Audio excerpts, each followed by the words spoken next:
So you want to go on holiday or on business, and of course you don't want it to be expensive. The rise of budget airlines made our dreams affordable, but now comes the fall. Not literally, but financially. Are low-cost flights on the way out as more and more such airlines struggle to stay aloft?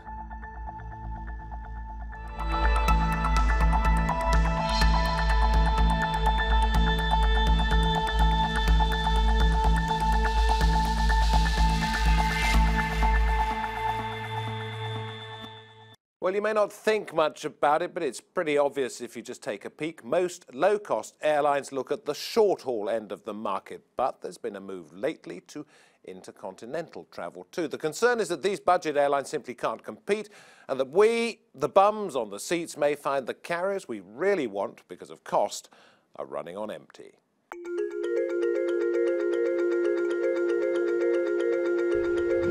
They've taken to the skies for decades.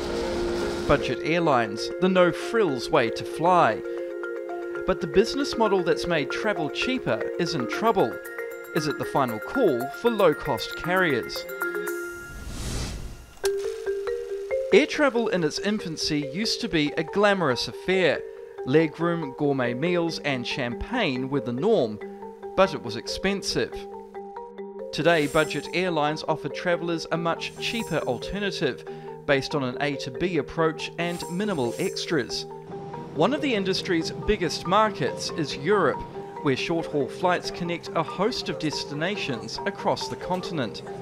Since deregulation in the 1990s, airlines such as Ryanair, EasyJet, Norwegian and Wizz Air have become well-known brands, and their services are used by millions of passengers each year. But recently the industry has hit some turbulence. Last year, Monarch Airlines, based out of Britain, went bust, stranding thousands of passengers abroad.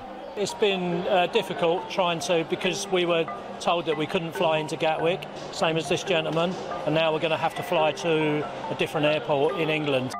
This year, Primera Air and Cobalt Air suffered the same fate. The low-cost African airline FastJet has also warned it could fold within days. Some airlines have blamed rising fuel costs and uncertainty over Brexit as contributors to challenges facing the industry. Travel out of Britain has plummeted since a drop in the pound, following Britain's vote to leave the European Union. And certainly any low-cost carriers working out of the UK, you only have to turn up to an airport and look at a bureau de change and see that you're getting less than £1 for every euro. Aircraft and fuel are also bought in American dollars rather than British sterling. Budget airlines have transformed the aviation industry. It pushed air travel away from the elite few and opened it to the masses.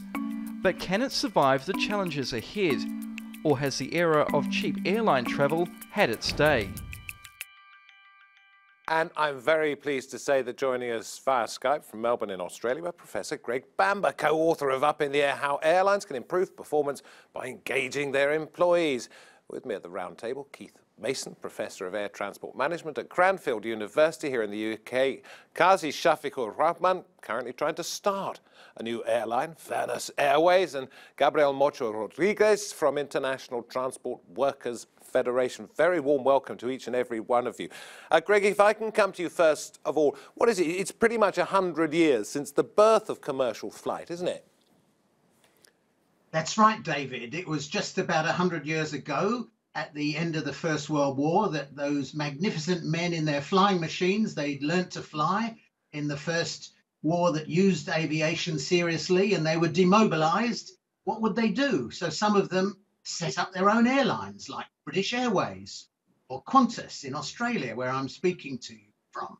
And that was the birth of the civil aviation industry just about a century ago. So I'm reading that the airline industry as a whole has reached a certain level of maturity. Does that mean, Greg, you first, that it's saturated?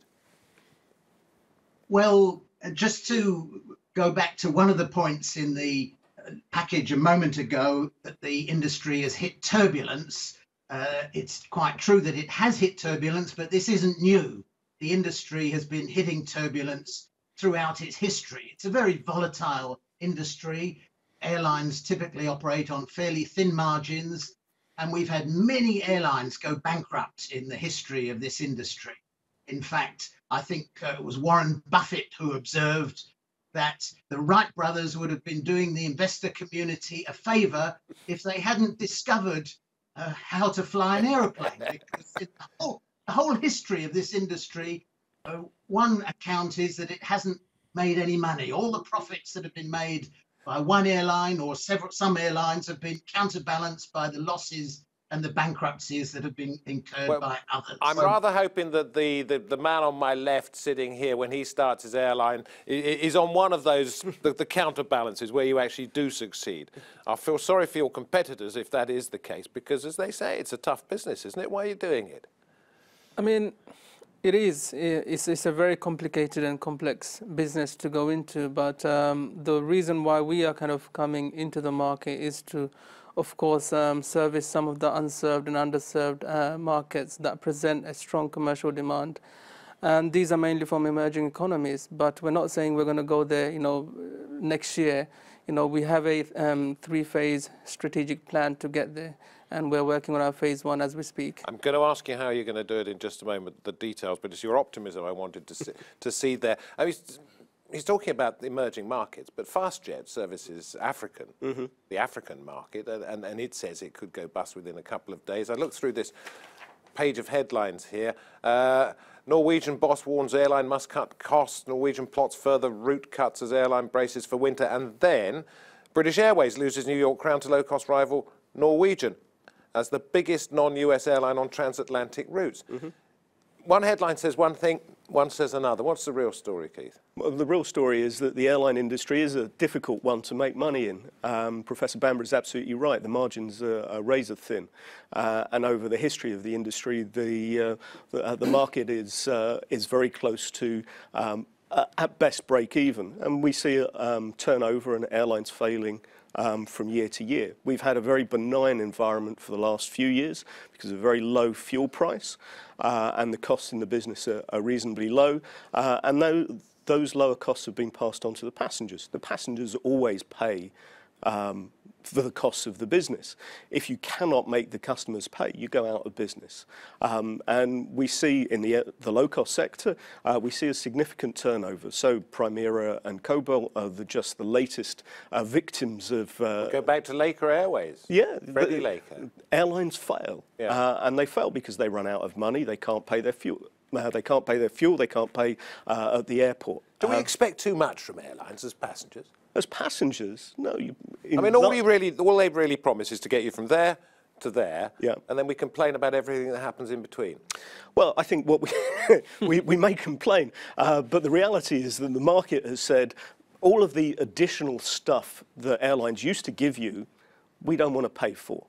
So low-cost carriers have done very well by saying, okay, we'll get you from A to B, and you pay for everything else. From your meal that you used to get for free, your bags that you used to get for free, etc. And we have to think about the seat cost. The seat cost for an airline like EasyJet is about £50. So if you're paying £51, you're making a contribution to the airline. And the average price that you're paying is good. Low-cost airlines are low-cost because they cut costs, Gabriel. Yep. Yes. And does that come at the expense of their workforce? Well, it depends. It depends. We've seen different kind of airlines. We've seen that the industry has been bumpy all over the years. We heard from our academic friends here. Also, they follow the GDP development. So when the economy goes well, more people travel. When it goes bust, less people travel. And that, in some cases, has been some managements have been trying to turn the eye to the workers and ask for the sacrifice of the workers and their conditions.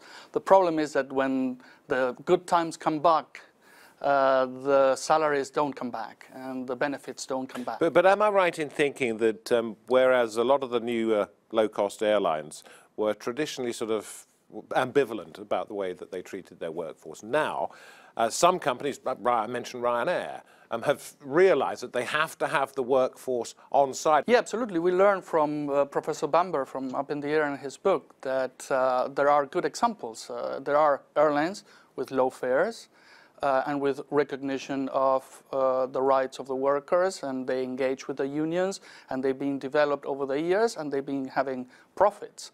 Ryanair has been turning the back to the workers for several years. And in the end, the workers couldn't stand that anymore, and is that what we've seen. And there's a knock-on, isn't there, to the passenger as well, isn't it? Because if the workers get upset, they stop working, and then you can't fly. Your airline has been described, it's Firnas, yeah, as a Sharia airline, which means no alcohol, halal food, respect for women on board, etc., etc. But at the end of the day, you're just another airline, aren't you? The story is different, but the bottom line is we're a business, and we're trying to differentiate ourselves from the And so the Sharia thing was the headline thing. It is our narrative to get the attention. not. Oh, come on! I saw you admit that. Not necessarily. I mean, when it comes to financing, we are very much Sharia compliant. We bank with the Sharia compliant banks. So yes, there are aspects and elements that are Sharia compliant. But when it comes, okay, so let's say you've got the attention. Now you have to run a decent business model. You're not off the ground yet, but you're hoping to be soon, and I know eventually you want to fly to Bangladesh, your country of origin. How are you going to make it work? Greg, I want you to really listen to this, and Keith too. I mean, it is a scary business. As I said, it's a complex business, and I think we need to take baby steps.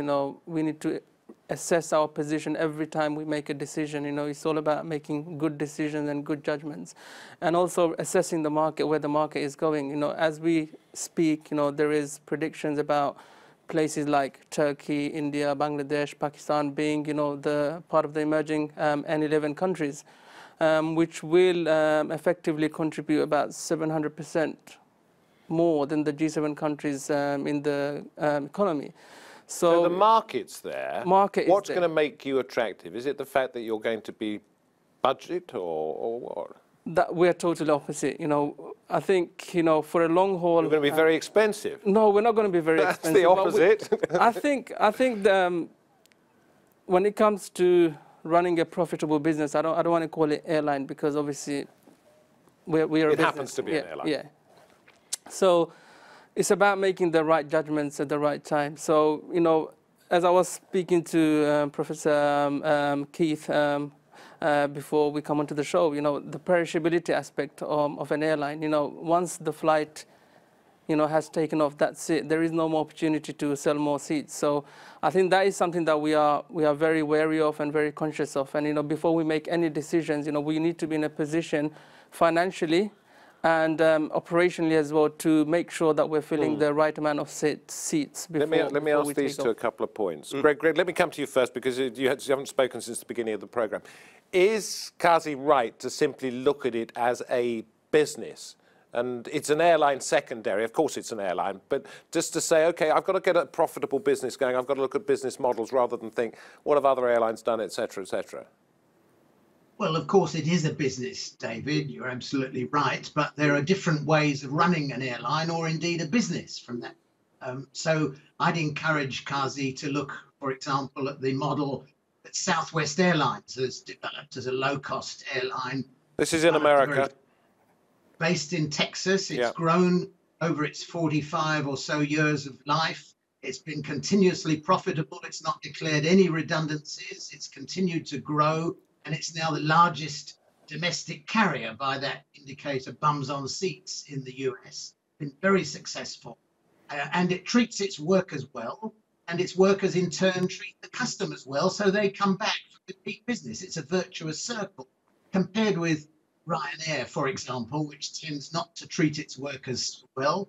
In turn, the customers are treated very well. So customers, as Gabriel and the International Transport Workers Federation have pointed out, Ryanair's chickens have come home to roost in the last year or so. But can I just add this into the conversation? Ryanair this week, passenger numbers for October have increased by more than 10%, and yet the share price has gone down by 1.5% as of yesterday.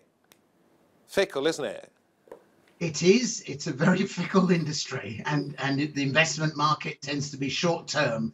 But Ryanair has had to cancel a lot of flights over this last summer, and the passengers who've been left stranded when Ryanair has cancelled its flights are going to be hesitant about coming back to Ryanair and booking again next year. But whereas those who travel with Southwest and get treated well, and I must say EasyJet has done well in this regard as well, in terms of treating its workforce well and offering a little better customer service than some of the other low-cost carriers that have focused only on cutting costs in relation to their people and everything else. Greg, I'm going to bring in Keith, if I may, at this point, and ask you, what are the biggest problems you think with somebody like Kazi? So I love this business model. I think it sounds very interesting. I like the branding idea of being an Islamic airline. I think the market, as you grow, is going to be very strong. We know, for example, that one of the ways that low-cost carriers make money is through selling seat allocation. And it's a real problem for Islamic families, such as they have to buy seats so that the family can sit together. And that you hear stories where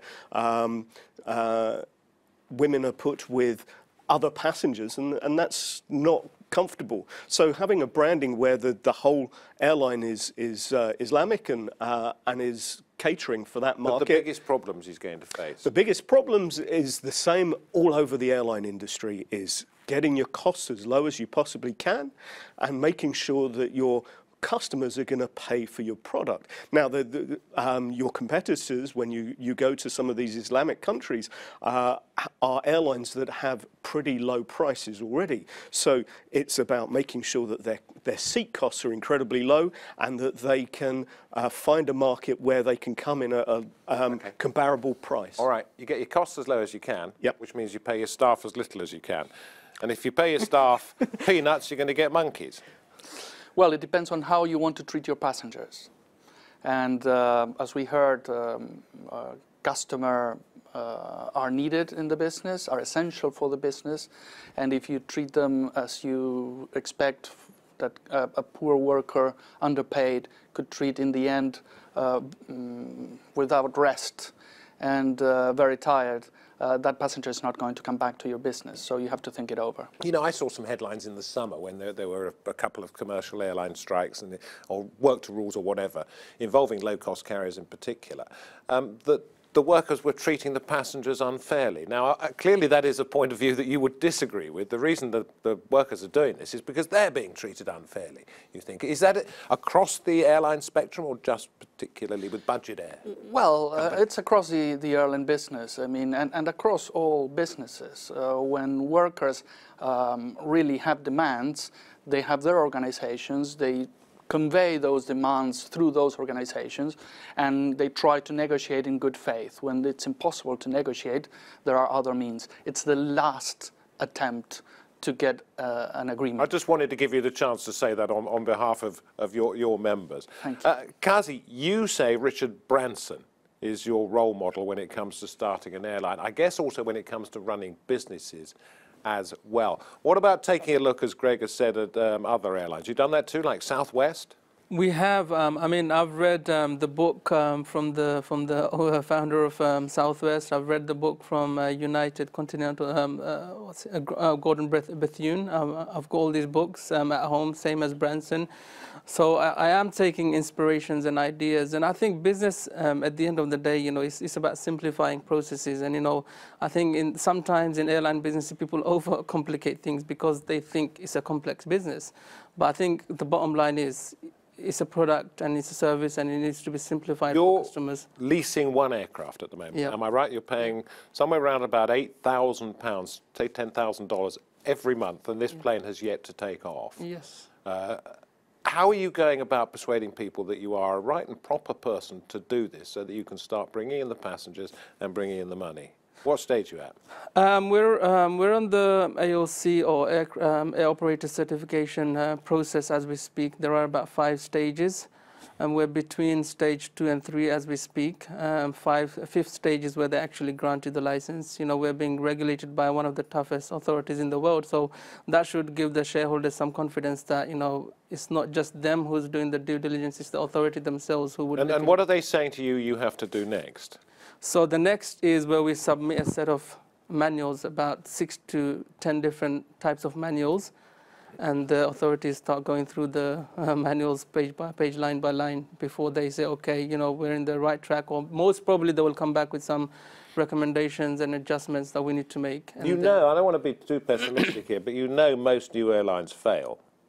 They tend to go bust within their first 6 to 12 months, and my biggest challenge right now is not to just launch an airline, but also to make it sustainable for the next at least 6 to 12 months, and then reach that stability phase before going back into the market to raise more capital. Greg, is low-cost flying here to stay? Yes, it certainly is, because customers look for a choice. Some customers want to pay a premium airline and get to from London to New York in comfort, but there's a big market for low-cost carriers, students and tourists and so on. So it's here to stay, although it's a volatile industry. And I'd just mention that at Monash University in Australia here, we've been watching very closely in the last week or so the disaster in Indonesia, where Ryanair went down 13 minutes after taking off in Jakarta with 189 people on board.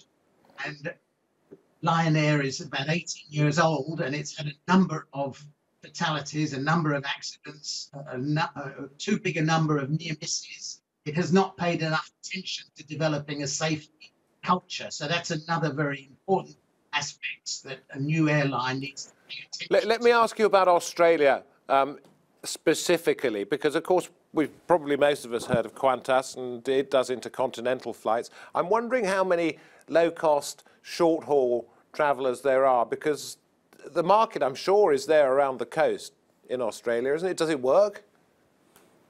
It does. It's a good question, David. Qantas is the dominant player.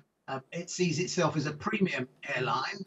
It has a subsidiary called Jetstar, which is more of a low-cost carrier, and Qantas tries to divide the market and have premium passengers fly on its mainline brand, and the tourist and budget passengers fly sometimes to secondary airports, which are cheaper to land at, and this allows it to have lower fares. And the other major player in Australia is the Virgin, which Kazi referred to. Richard Branson helped to found Virgin Australia, which began as a low-cost carrier in Australia. Interestingly, over its 20 or so years, it has developed into more of a premium airline, competing with Qantas head-on, and it's developed its own, or taken over its own low-cost carrier, which is known as Tiger Air, to segment the market. Okay. Keith, I was reading something in Forbes magazine. Headline is "Winter's Coming for Low-Cost Airlines."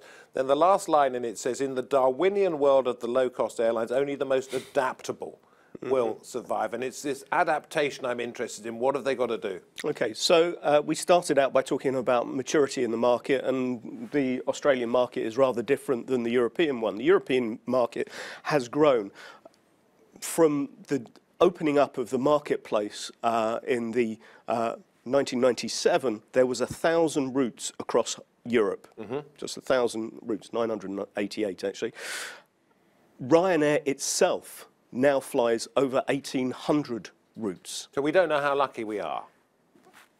You go and talk to any passenger about the prices in 1997 compared to the prices today, and they're very happy. Customers vote with their feet, and we've talked about Ryanair and being a difficult airline, but people do come back to them because of the prices. People fly with EasyJet because of their low prices. They have a slightly different flavour, but their models are very similar.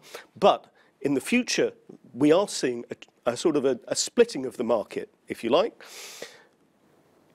because the low-cost carriers, and particularly Ryanair and EasyJet, EasyJet got over 900 routes. Basically, all of Europe has got low-cost service, and they're looking to go beyond. Our budding airline man, the final question. Will you have happy passengers? Will you have happy staff? Will you succeed? You've got about 15 seconds. Yes, I think we will tick all these 3 boxes, and I think that's what we are about. We want to set up a premium brand and not necessarily a low cost or low frills carrier. So yes, we're a premium brand, and that's what we aspire to be. And tell us why you called it Firnas, very quickly. It's named after a gentleman called Abbas ibn Firnas. He actually flew in 875 AD, some 1,000 years before the Wright brothers, from a cliff in Cordova in Spain. And he made it? Yes, he did land, but he broke a few bones. Well, you can't make omelettes without breaking eggs. Thank you all very much indeed for coming on the programme. We wish you the very best of luck. Thank you. Do come back and see us when it's all taken off. Thank you. I suppose. Thank you very much. Greg, thank you in Australia, and good to see you fighting for the rights of the workers and perhaps some conditions improving. Good to have you on the programme. And thank you very much for watching. I've been David Foster. This has been Roundtable. We hope to have your company next time. Goodbye for now.